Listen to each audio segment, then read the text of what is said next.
ഇതിലുപയോഗിക്കുന്ന ചായങ്ങളും അതിൻ്റെ ഈ എന്തൊക്കെ കാര്യങ്ങൾ വെച്ചിട്ടാണ് ഈ ചായങ്ങൾ ഉണ്ടാക്കുന്നത്?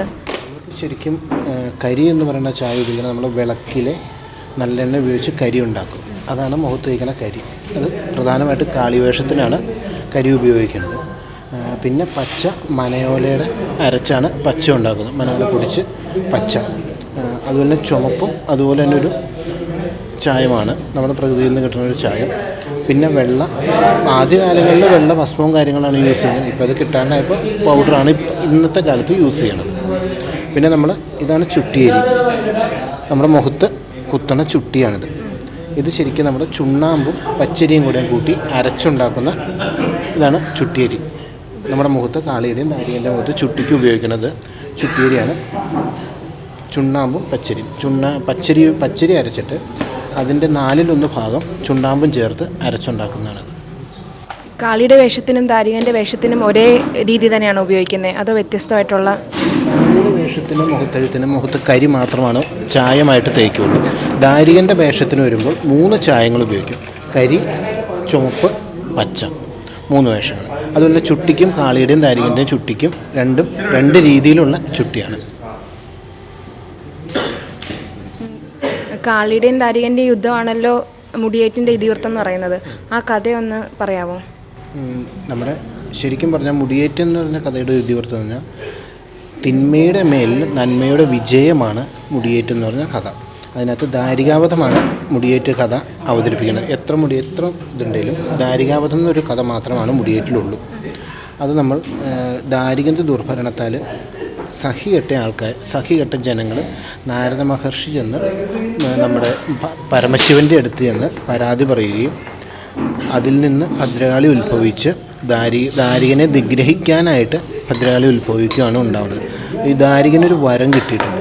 ദാരികന് വരം കിട്ടിയെന്ന് വെച്ചാൽ ഭൂമിയിൽ ആരാലും വധിക്കപ്പെട്ടതാണ് ദാരികൻ വരം ചോദിച്ചത്. എന്നാൽ അത് സാധ്യമല്ലാത്തതുകൊണ്ട് ബ്രഹ്മാവ് ഒരു സ്ത്രീയാൽ വധിക്കപ്പെടട്ടെ എന്ന് പറയുകയും സ്ത്രീയാൽ വധിക്കപ്പെടേണ്ട ഒരു കഥാപാത്രമാണ്. അതുകൊണ്ട് നമ്മുടെ ഭദ്രകാളി, ശിവനിൽ നിന്ന് ഭദ്രകാളി ഉണ്ടാവുകയും ഭദ്രകാളിയുടെ കയ്യിൽ കൊണ്ട് ദാരികൻ വധിക്കപ്പെടുകയാണ് മുടിയേറ്റിലെ ഇതിവൃത്തം.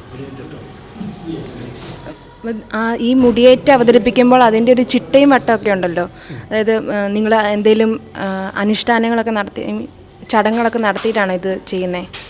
ചടങ്ങുകളെന്ന് പറഞ്ഞാൽ മുടിയേറ്റിന് പ്രത്യേകിച്ച് ചടങ്ങുകൾ അങ്ങനെ നടത്താറില്ല. നമ്മൾ വൃശ്ചിക മാസം 1 മുതൽ മുടിയേറ്റ് കലാകാരന്മാർ പൂർണ്ണമായിട്ടും നൊയമ്പ്, വ്രതം കാര്യങ്ങൾ അനുഷ്ഠിച്ച് കാര്യങ്ങൾ നടക്കുന്നവരാണ്. പിന്നെ മുടിയേറ്റിൽ നമുക്ക് ചിട്ടവട്ടങ്ങൾ എന്ന് വെച്ചാൽ അത് മുടിയേറ്റിൻ്റെ ഒരു അമ്പലങ്ങളിൽ ചെന്നിട്ട് ആ അമ്പലങ്ങളുടെ ചിട്ടവട്ടത്തിലേക്ക് നമ്മൾ മാറുകയാണ്. ഓരോ അമ്പലത്തിൽ ഓരോ രീതിയിലാണ് മുടിയേറ്റ് നടത്തുന്നത്? എല്ലാ അമ്പലങ്ങളിലും ഒരേ രീതിയിലാണ് മുടിയേറ്റ്. പല അമ്പലങ്ങളിലും മുടിയേറ്റിൽ കളമെഴുത്ത് തുടങ്ങിയ കാര്യങ്ങളാണ്. ചിട്ടയെല്ലാം ഒരേ രീതിയിൽ തന്നെയാണ് മുടിയേറ്റ് നടക്കുന്നത്.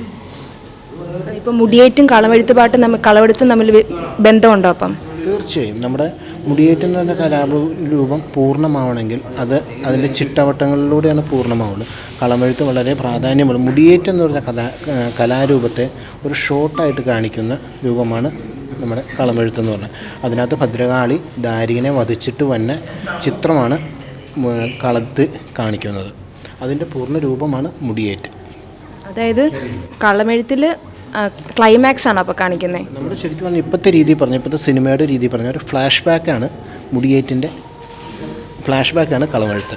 എന്നുവെച്ചാൽ ആദ്യമേ തന്നെ നമ്മളൊരു കാവ്യം ചെന്ന് കഴിഞ്ഞാൽ കളമെഴുത്ത് കണ്ടു കഴിഞ്ഞാൽ കളമെഴുത്തിലെല്ലാം ഉണ്ട്.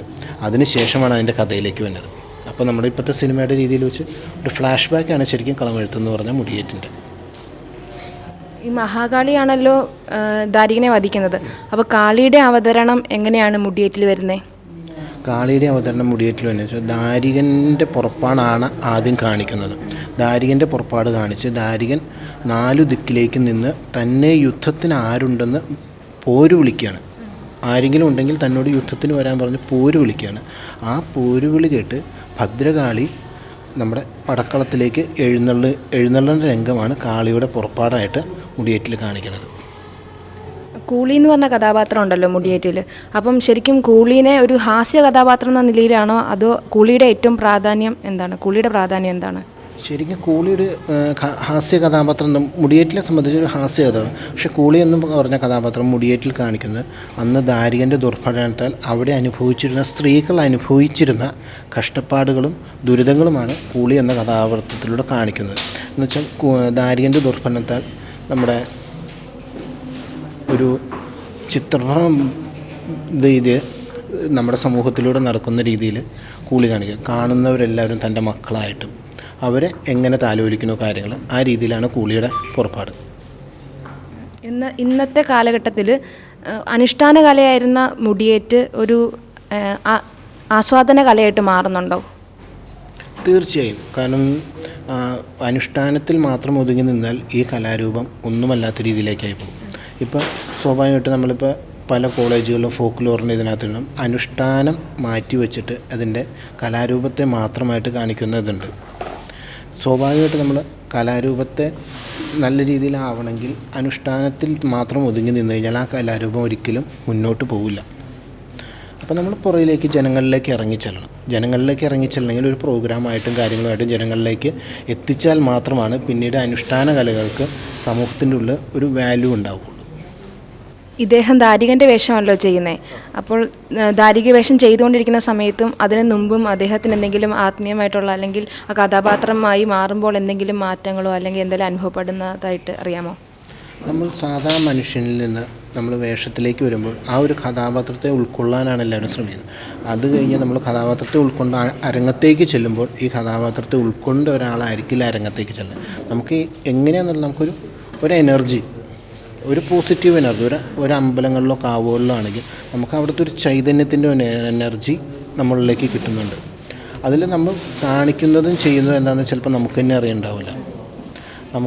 നമ്മൾ ഒരു മനുഷ്യനെ കൊണ്ട് ചെയ്യാൻ പറ്റാത്തതിൻ്റെ അപ്പുറമൊക്കെ ചിലപ്പോൾ ഒരു ധൈര്യം കിട്ടുന്ന ആൾക്കാർ ചെയ്തു വന്നിരിക്കും. പല അനുഭവങ്ങൾ ഒരുപാട് പേർക്ക് ഉണ്ടായിട്ടുണ്ടെന്ന് പറഞ്ഞു കേട്ടിട്ടുണ്ട്. നമുക്ക് സ്വാഭാവികമായിട്ട് എനിക്ക് ഫീൽ ചെയ്തേക്കണം, നമ്മൾ വേഷം കെട്ടിക്കഴിഞ്ഞാൽ നമുക്ക് വേറൊരു ഫീലാണ്. പിന്നെ നമ്മൾ സ്വാഭാവിക മനുഷ്യനിൽ നിന്നും ഒരു വേഷക്കാരനിലേക്ക് പോകുന്നൊരു ഫീലാണത്.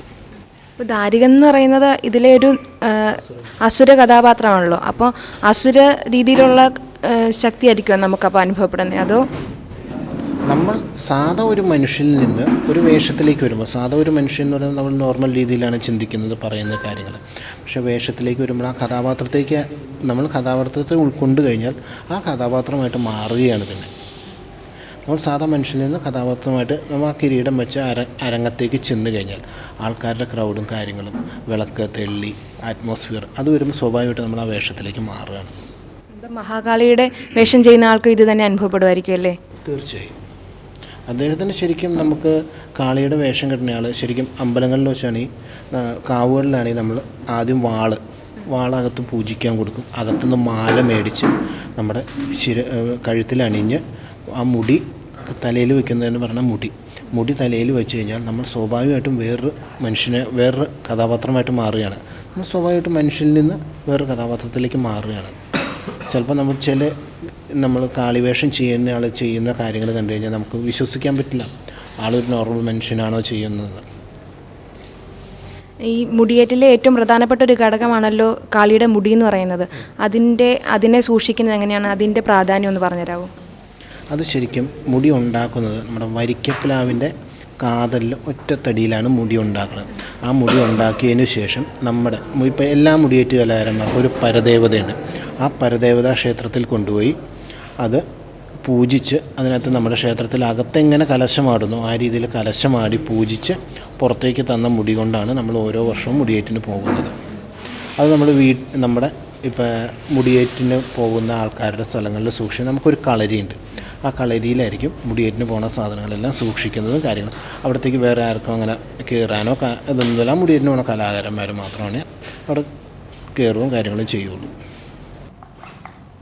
അവിടെ ഇത് കഴിഞ്ഞിട്ടാണ് തുടങ്ങുന്നത്. 1:30 പറഞ്ഞേക്കുന്നത്.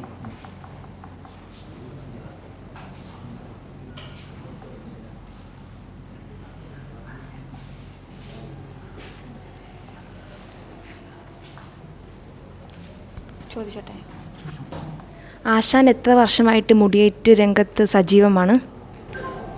ഞാൻ ഏകദേശം ഒരു 7ാമത്തെ വയസ്സ് മുതൽ മുടിയേറ്റ് രംഗത്ത് സജീവമായിട്ട്, എന്നുവെച്ചാൽ എനിക്ക് ഓർമ്മ വയ്ക്കുന്ന കാലം പോലെ ഞാൻ മുടിയേറ്റ് രംഗത്തുണ്ട്. ഞങ്ങളുടെ കുടുംബത്തിന് പാരമ്പര്യമായി കിട്ടിയിരിക്കുന്ന കലാരൂപമാണ് മുടിയേറ്റ്. അപ്പോൾ എനിക്ക് ഓർമ്മ വയ്ക്കുന്ന കാലം പോലെ ഞാൻ മുടിയേറ്റ് രംഗത്ത് ഇപ്പോഴും പഠിച്ചുകൊണ്ടിരിക്കുന്നു. ഈ പരമ്പരാഗതമായിട്ട് ലഭിച്ചാന്ന് പറഞ്ഞല്ലോ, അപ്പം നിങ്ങളുടെ കുടുംബത്തിൽ മാത്രമാണോ ഇപ്പോൾ ഈ മുടിയേറ്റ് നടത്തുന്നത്? അല്ല, ഇങ്ങനെ പാരമ്പര്യമായിട്ട് മുടിയേറ്റ് നടക്കുന്ന 7-8 കുടുംബങ്ങൾ ഇപ്പോൾ കേരളത്തിലുണ്ട്.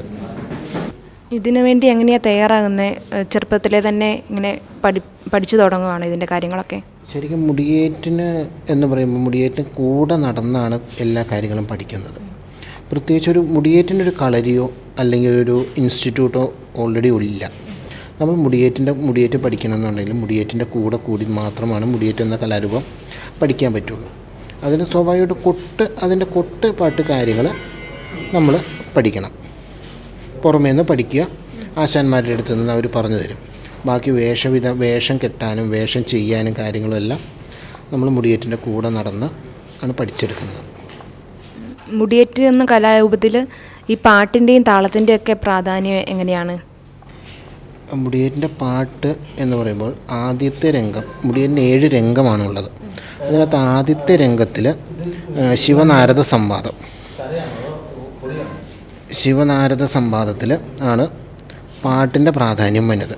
ശിവനാരദ സംവാദത്തിൽ പാട്ടിൻ്റെ പ്രാധാന്യം എന്ന് പറയുമ്പോൾ ആദ്യം ശിവൻ്റെ അടുത്ത് ചെന്ന് നാരദനും ശിവനും കൂടി ഉള്ള രംഗമാണ്. അത് നാരദൻ ചെന്ന് ദാരികൻ്റെ ദുർഭരണങ്ങൾ ഭഗവാന്റെ അടുത്ത് പറയുന്ന രംഗമാണ് ആദ്യത്തെ. അതിനകത്താണ് പാട്ടിൻ്റെ പ്രാധാന്യം കൂടുതലായിട്ട് വരുന്നത്. പിന്നെ താളം, മേളങ്ങൾ എന്ന് പറഞ്ഞാൽ ഇതിന് കൂടുതൽ രൗദ്രമേളങ്ങളാണ്. പഞ്ചാരി, ചെമ്പട, അടന്ത, പിന്നെ ഇങ്ങനെയുള്ള രൗദ്രമേളങ്ങളാണ് കൂടുതലും മുടിയേറ്റിനായിട്ട്. പിന്നെ കുണ്ടണാച്ചി എന്നൊരു മേളം ഉണ്ടായിരുന്നു, പണ്ട് കാലത്ത് അത് കൊട്ടിയിരുന്നു. ഇപ്പം അതിൻ്റെ വകഭേദമായിട്ടുള്ള മേളങ്ങളാണ് ഇപ്പോൾ കൊട്ടി വരുന്നത്. ഈ മുടിയേറ്റിൽ കാണികൾക്ക് സ്ഥാനമുണ്ടോ? മുടിയേറ്റ് കാണികൾ എന്ന് പറയുന്നവരില്ല. മുടിയേറ്റിൽ എല്ലാവരും കഥാപാത്രങ്ങളാണ്. ഞങ്ങൾ വേഷമുള്ള കഥാപാത്രങ്ങളും ബാക്കി പുറമേ നിൽക്കുന്നവർ വേഷമില്ലാത്ത കഥാപാത്രങ്ങളും. എന്ന് പറഞ്ഞാൽ നമ്മൾ ദാരികൻ്റെ പുറപ്പാട് സമയത്ത് ദാരികൻ്റെ കൂടെ ആർപ്പ് വിളിച്ചും തുള്ളിയും കാര്യങ്ങളും തന്നെ ദാരികൻ്റെ പടയാണ് സൂചിപ്പിക്കുന്നത്. അസുരപടയെ സൂചിപ്പിക്കുന്നതാണ് അത്. അതുപോലെ ഭദ്രകാളിയുടെ പുറപ്പാട് സമയത്ത് നമ്മുടെ കാണികൾ ഭദ്രകാളിയുടെ ഒപ്പം ആർപ്പ് വിളിക്കുകയും തുള്ളുകയും എല്ലാം ചെയ്തു വന്നത് നമ്മുടെ ദേവപടയെ സൂചിപ്പിക്കുന്നത്. ശരിക്കും അസുരനും ദേവനും തമ്മിലുള്ള യുദ്ധത്തെയാണ് സൂചിപ്പിക്കുന്നത്. ഇതുകൊണ്ട് യുനെസ്കോയുടെ അംഗീകാരം ലഭിച്ച ഒരു കലാരൂപമാണല്ലോ മുടിയേറ്റ് എന്ന് പറയുന്നത്. അതിനെ എങ്ങനെയാണ് നോക്കിക്കാണുന്നത്? യുനെസ്കോയുടെ അംഗീകാരം ലഭിച്ച കലാരൂപമാണ് മുടിയേറ്റ്. എന്ന് വെച്ചാൽ പ്രാചീന കലാരൂപം, ശരിക്കും അനുഷ്ഠാന കലാരൂപമാണ് മുടിയേറ്റ്. വർഷങ്ങളായിട്ട് മുമ്പുള്ള കലാരൂപമായതുകൊണ്ട് യുനെസ്കോ അംഗീകരിച്ചു. അത് നമ്മുടെ മുടിയേറ്റ് എന്ന കലാരൂപത്തെ അന്യം നിന്ന് പോകാണ്ടിരിക്കാൻ വേണ്ടി ഉള്ളൊരു പ്രചോദനമായിട്ടാണ് അതിനെ കാണുന്നത്. കാരണം വെച്ചാൽ ഒരുപാട് കലാരൂപങ്ങൾ ഇന്ന് അന്യം നിന്ന് പോയിട്ടുണ്ട്. നമ്മൾ കാണാത്തതുമായിട്ട് ഒരുപാട് കലാരൂപങ്ങൾ കേരളത്തിൽ അന്യം നിന്ന് വരും. അതുപോലെ അന്യം നിന്ന് പോയിക്കൊണ്ടിരുന്ന ഒരു കലാരൂപമായിരുന്നു മുടിയേറ്റ്. അതിനെ പരിപോഷിപ്പിക്കാൻ വേണ്ടിയാണ് യുനെസ്കോ ഇത് അംഗീകരിക്കുകയും അതിൽ നിന്ന് ഒരുപാട് പ്രചോദനം മുടിയേറ്റ് എന്ന കലാരൂപത്തിന് ഉണ്ടായിട്ടുമുണ്ട്. ഇപ്പോൾ ഈ കലാരൂപത്തെ പരിപോഷിപ്പിക്കാനായിട്ട് നമ്മുടെ കേരള സർക്കാരിൻ്റെ ഭാഗത്തു നിന്ന് എന്തെങ്കിലും നിങ്ങൾക്ക് പിന്തുണ ലഭിക്കാറുണ്ടോ? തീർച്ചയായും കേരള സാംസ്കാരിക വകുപ്പ് ഇപ്പോൾ മുടിയേറ്റ് കലാകാരന്മാർക്ക്, അതായത് ഫോക്ക് കലാകാരന്മാർക്ക് ഫെലോഷിപ്പ് കാര്യങ്ങളെല്ലാം നൽകി ഇതിനെ കൂടുതൽ ജനങ്ങളിലേക്കും കൂടുതൽ വിദ്യാർത്ഥികളിലേക്കും എത്തിക്കാൻ വേണ്ടി ഓരോരോ കാര്യങ്ങളും ഫെലോഷിപ്പുകളും കേരള സർക്കാർ ചെയ്യുന്നുണ്ട്. മുടിയേറ്റ് അതുപോലെ നാടൻ കലാരൂപങ്ങളെല്ലാം, അനുഷ്ഠാന കലാരൂപങ്ങളെല്ലാം. ഇപ്പോൾ തന്നെ ഇവിടെ നമ്മുടെ കൂട്ടത്തിൽ സാംസ്കാരിക വകുപ്പിൻ്റെ വജ്ര ജൂബിലി ഫെലോഷിപ്പ് ലഭിക്കുന്ന കലാകാരന്മാർ മുടിയേറ്റിൽ ഇഷ്ടം പോലെയുണ്ട്. ഈ കാളിയും ദാരികനും തമ്മിലുള്ള യുദ്ധം തന്നെ ഇതിവൃത്തമായിട്ട് വരുന്ന മറ്റ് കലാരൂപങ്ങളുണ്ടല്ലോ. ഇപ്പോൾ തെയ്യമാണെങ്കിലും അതുപോലെ ഉള്ള കലാരൂപങ്ങളിൽ ഇതേ ഇതിവൃത്തം തന്നെയാണല്ലോ വരുന്നത്. അതിൽ നിന്ന് മുടിയേറ്റിനുള്ള വ്യത്യാസം എന്താണെന്ന് അറിയാമോ?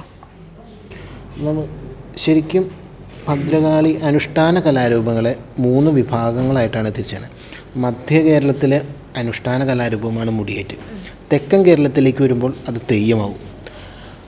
തെക്കൻ കേരളത്തിൽ പടയണിയും വടക്കൻ കേരളത്തിൽ തെയ്യവുമാണത്. അതാണ് അതിനകത്തെ മെയിൻ വ്യത്യാസം എന്ന് പറയുന്നത്. മധ്യ കേരളത്തിൽ മാത്രമാണ് മുടിയേറ്റുള്ളൂ.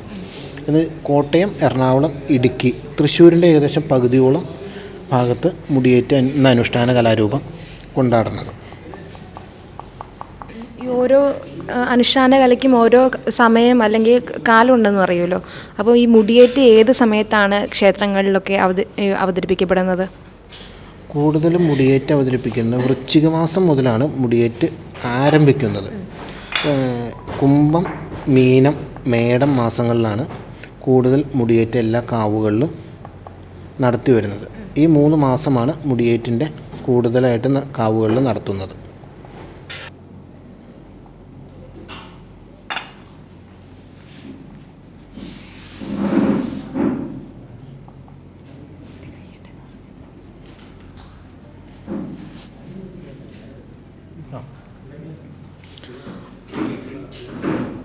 ഒരു മുടിയേറ്റ് കലാകാരൻ എന്ന നിലയിൽ അഭിമാനം തോന്നിയ നിമിഷങ്ങൾ എന്തൊക്കെയാണ്?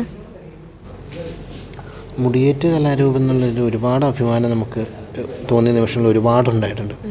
നമ്മൾ ഓരോരോ സ്ഥലങ്ങളിലും മുടിയേറ്റ് അവതരിപ്പിക്കുമ്പോൾ അവിടെയുള്ള ആൾക്കാരുടെ റെസ്പോണ്ട്, അതുപോലെ തന്നെ നമ്മൾ ഒരു വേദിയിൽ ചെല്ലുമ്പോൾ റെസ്പോണ്ട്, അതിലുപരി നമുക്ക് എന്താ പറയുക, അത് പറഞ്ഞറിയിക്കാൻ പറ്റാത്ത രീതിയിലൊരു കാര്യമാണ് നമുക്ക് മുടിയേറ്റ് കലാരൂപം എന്നുള്ള രീതിയിൽ.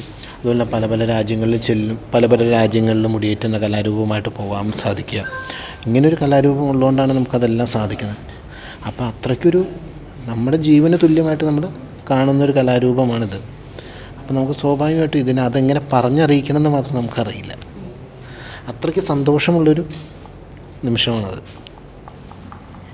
ഈ കലാരൂപത്തെ പുതിയ തലമുറ എങ്ങനെയാണ് നോക്കിക്കാണുന്നത്? പുതിയ തലമുറ ഒരുപാട് പേര് ഈ കലാരൂപത്തിലേക്ക് പഠിക്കാനും കാര്യങ്ങളുമായിട്ട് വരുന്നുണ്ട്. പക്ഷേ നമ്മുടെ സമൂഹത്തിൽ ജീവിക്കാൻ ഇതുകൊണ്ട് പറ്റും എന്ന് നമുക്ക് പറയാൻ പറ്റില്ല. ഇതൊരു അനുഷ്ഠാന കലാരൂപമാണ്.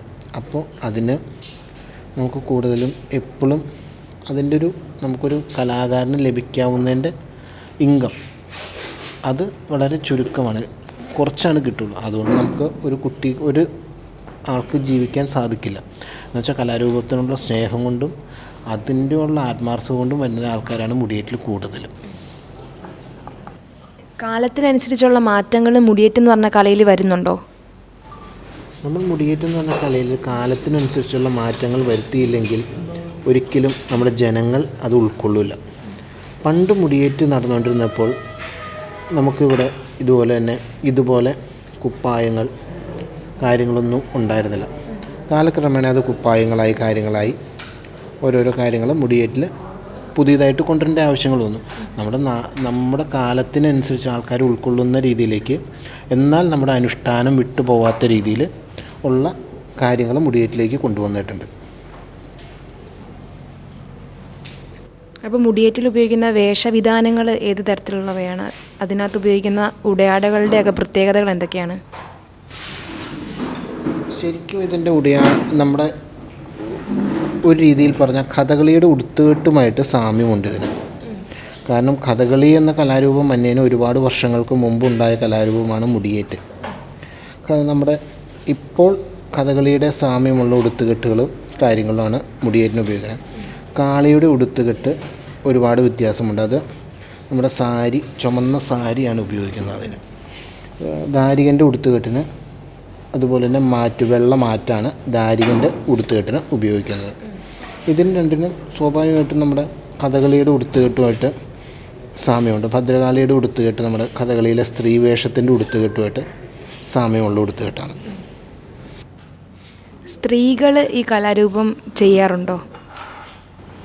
സ്ത്രീകൾ ചെയ്യാമെന്ന് വെച്ചാൽ നമ്മുടെ അറിവിലില്ല. ഇപ്പോൾ പല സ്ത്രീകളും ചെയ്യുന്നതായിട്ട് കേൾക്കുന്നുണ്ട്. സ്ത്രീകൾ സാധാരണ മുടിയേറ്റ് എന്ന കലാരൂപം സ്ത്രീകൾ കെട്ടിയാടാറില്ല എന്നാണ് നമ്മുടെ കാർന്നോമാർ പറയാറ്. മുടിയേറ്റിൽ സംഭാഷണങ്ങൾക്കും അതുപോലെ തത്സമയ അവതരണത്തിനുമുള്ള പങ്ക് എത്രത്തോളമാണ്? മുടിയേറ്റിൽ സംഭാഷണം എന്ന കഥാപാത്രങ്ങൾ കുറവാണ്. കൂളി, കോയിമ്പട നായർ, നാരദൻ, ഈ 3 കഥാപാത്രങ്ങൾക്കാണ് സംഭാഷണങ്ങൾ കൂടുതലും വരുള്ളൂ. ബാക്കി കാളി, ദാരികൻ, ദാനവേന്ദ്രൻ എന്നീ കഥാപാത്രങ്ങളെല്ലാം അഭിനയത്തിനും കാര്യങ്ങൾക്കുള്ള പ്രാധാന്യം കൂടുതലുള്ള കഥാപാത്രങ്ങളാണ്.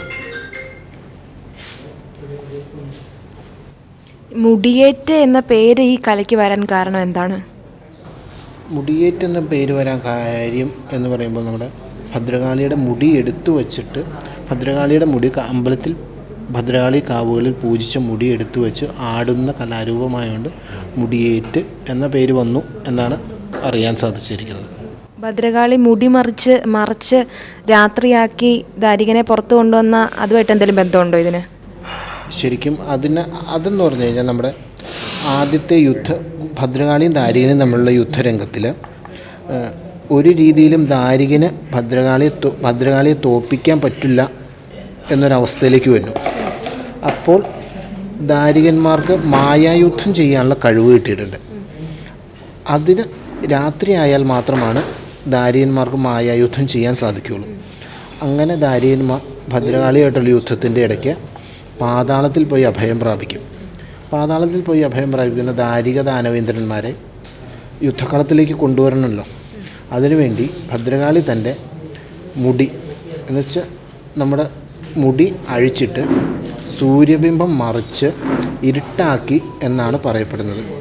ഇരുട്ടായി എന്ന് വിശ്വസിച്ച് മായായുദ്ധത്തിന് വരുന്ന ദാരിക ദാനവേന്ദ്രന്മാരെ വധിക്കുകയാണ് ഭദ്രകാളി ചെയ്യുന്നത്.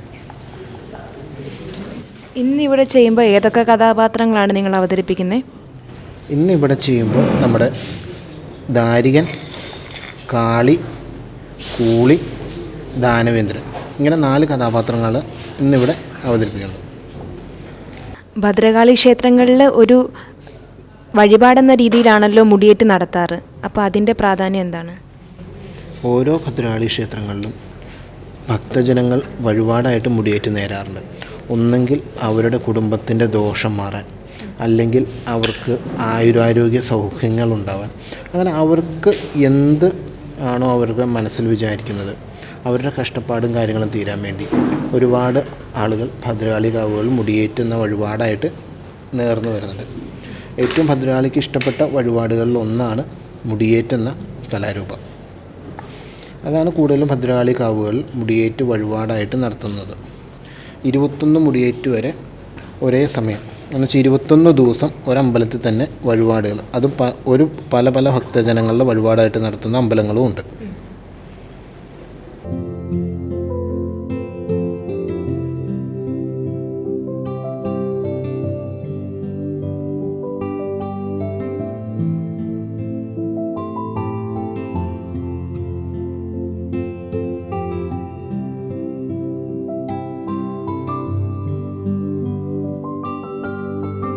മധ്യ കേരളത്തിലെ ഒരു ക്ഷേത്രകല അനുഷ്ഠാനമാണ് മുടിയേറ്റ്. അതിൽ കാളിയുടെ ശിരസിൽ ധരിക്കുന്ന വലിയ മുടിയാണിത്.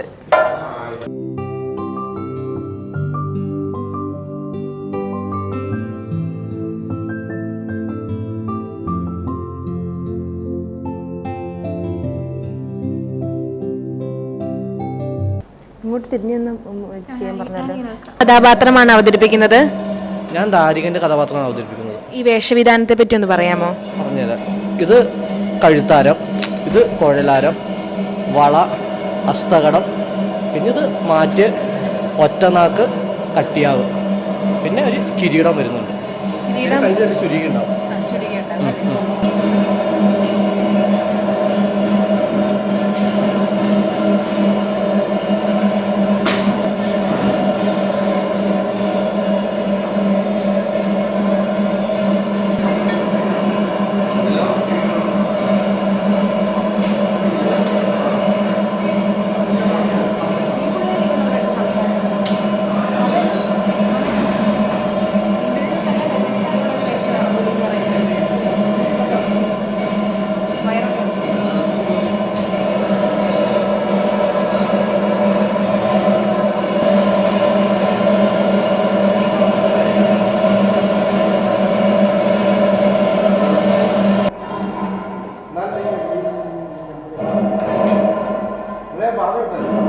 പാത്രമാണ് ചെയ്യുന്നത്.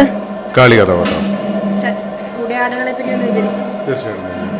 മുടിയേറ്റിലെ കാളി കഥാപാത്രം സ്ത്രീയോട് ഉപയോഗിക്കുന്നതായതുകൊണ്ട് സ്ത്രീവേഷത്തിൻ്റെ ആ ഒരു ഇതിലായിട്ടായിരിക്കും സാരി ഉടുത്തുകെട്ട്, മുലമാറ്, പിന്നെ കഴുത്താരം സാധാരണ ഉള്ളതുപോലെ ദാരികനും കാളിക്കും ഉണ്ട്. പിന്നെ കാതോല ഉണ്ടാവും, പിന്നെ വലിയ മുടി ആണ്, പിന്നെ വളഞ്ഞ വാള്. ഇതൊക്കെയാണ് കാളിയുടെ പ്രത്യേകത. കാളി എന്ന് പറഞ്ഞ കഥാപാത്രത്തിലേക്ക് കടക്കുമ്പോൾ എന്തെങ്കിലും മാറ്റം അനുഭവപ്പെടാറുണ്ടോ?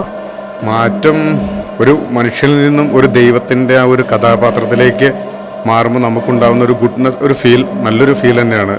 ആ ഒരു കഥാപാത്രം എന്താണെന്ന് ബാക്കിയുള്ളവർക്ക് കാണിച്ചു കൊടുക്കാൻ നമ്മളെക്കൊണ്ട് പറ്റും ഇങ്ങനെയാണ് എന്നുള്ളത് കാണിച്ച് അത് തന്നെ ഏറ്റവും വലിയൊരു ഭാഗ്യമായിട്ട് തന്നെ ആയിരുന്നു.